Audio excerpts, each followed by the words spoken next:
இங்க ஒரு பொண்ணோட மாமா பையன் ரொம்ப தொந்தரவு பண்ணனால இந்த பொண்ணால தாங்கிக்க முடியாம தற்கொலை பண்ணிக்கலாம்னு சொல்லிட்டு தன்னோட கையவே எடுத்துப்பா. ஆனா அவங்க இந்த பொண்ணை காப்பாத்தி ஹாஸ்பிட்டல் அட்மிட் பண்ணிடுவாங்க. அங்க டாக்டருமே இந்த பொண்ணுக்கு ட்ரீட்மெண்ட் பார்த்துட்டு இருக்கும் போது இந்த பொண்ணோட மாமா பையன் சும்மா இருக்காம உள்ள வந்து அங்க இருக்க நர்ஸையுமே அடிக்க போவான். அவங்களுமே பயந்து போயிட்டு அங்க இருந்து ஓடி போயிருவாங்க. இப்ப இவனை கண்ட்ரோல் பண்ண உள்ள டாக்டருமே வருவாங்க. ஆனா இவன் டாக்டர்னு கூட பார்க்காம அவரே அந்த பொண்ணுக்காக சாமி கும்பிட்டு வச்சிருவான். இப்ப அங்க இருக்க எல்லாருமே வெளியே போன பிறகு இந்த பொண்ணுமே யாருக்குமே தெரியாம அங்க இருந்து தப்பிச்சு போயிருவா. எங்க போனா தன்னோட லவர் வீட்டுக்கு தான் போயிருப்பா. அங்க போய் பார்த்தா அந்த பையனுமே அப்பாவை கூட்டிட்டு ஆபரேஷனுக்காக வெளியூருக்கு போயிருப்பான். தெரிஞ்ச பிறகு இந்த பொண்ணால ஒண்ணுமே பண்ண முடியாம அங்கேயே சுகமா உட்காந்துருவா. அந்த நேரம் பார்த்து அந்த இடத்துக்கு இந்த பொண்ணை தேடிட்டு இந்த பொண்ணோட மாமா பையனுமே வந்துருவான். அவன் இப்ப தன்னோட பைக்ல இந்த பொண்ணை உட்கார வச்சுக்கிட்டு வீட்டுக்கு கூட்டிட்டு போயிட்டு அங்க போட்டு அந்த பொண்ணை பயங்கரமா அடிப்பான். தடுக்க அந்த பையனோட அப்பா வந்தப்ப கூட அப்பான்னு கூட பார்க்காம அவரையுமே போட்டு பயங்கரமா அடிப்பான். தான் மாமா அடிவாங்கிறத தாங்க முடியாம இந்த பொண்ணுமே தடுக்க போவா. நீ என்ன கல்யாணம் பண்ணிக்கிறேன்னு சொன்னா மட்டும்தான் அவங்க மாமா அடிக்க மாட்டேன்னு சொன்னதும் வேற வழியே இல்லாம இந்த பொண்ணுமே ஒத்துக்கிட்டு அவனை கல்யாணம் பண்ணிப்பா. இந்த பொண்ணு வேலையை விட்டு வந்தா கூட இந்த பொண்ணோட அனுமதியே இல்லாம அந்த பொண்ணை தொட போவான். நீ மட்டும் என்ன தொட்டினா கத்தி எடுத்து கழுத்திலே குத்திக்கிட்டு செத்துருன்னு சொன்னதும் பயந்து போயிட்டு அந்த பொண்ணோட பக்கமே வராம இருப்பான். இப்ப அதை நினைச்சுக்கிட்டு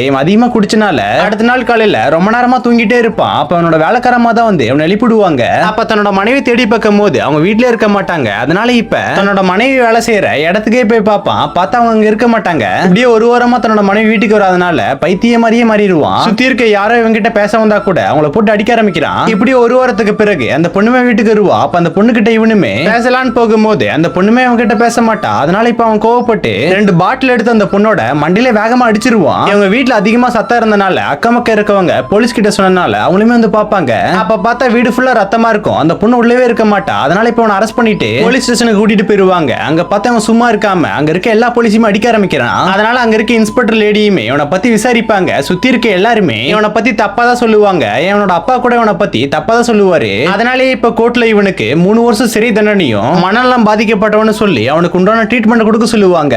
ஆக்சுவலா அந்த பொண்ணு இறந்தே போயிருக்க மாட்டா. இது எல்லாமே அந்த போலீஸோட பிளானா தான் இருக்கும். இவன் பாட்டில் எடுத்து அந்த பொண்ணோட மண்டையில அடிச்ச பிறகு அதிகமா குடிச்சிட்டு மயக்கமாயிருவான். அப்ப இந்த பொண்ணோட ஃப்ரெண்டு போலீஸ் தான் வந்து அந்த பொண்ணை காப்பாத்திட்டு போயிருவாங்க. இவன் பண்ணது எல்லாத்தையும் அந்த பொண்ணு கோர்ட்ல சொன்னனால அந்த பொண்ணுக்கு டைவர்ஸ் கொடுத்துருவாங்க. அந்த பொண்ணுமே தனக்கு பிடிச்ச பையனோட இப்ப ரொம்ப சந்தோஷமா இருப்பா. அந்த வீடியோ இவன்ட்ட காட்டினதும் இவனால ஒண்ணுமே பண்ண முடியாம திரும்ப ஒரு பொம்மையை எடுத்துக்கிட்டு தன்னோட மனைவி நினைச்சுக்கிட்டு அது கூட வாழ ஆரம்பிக்கிறான்.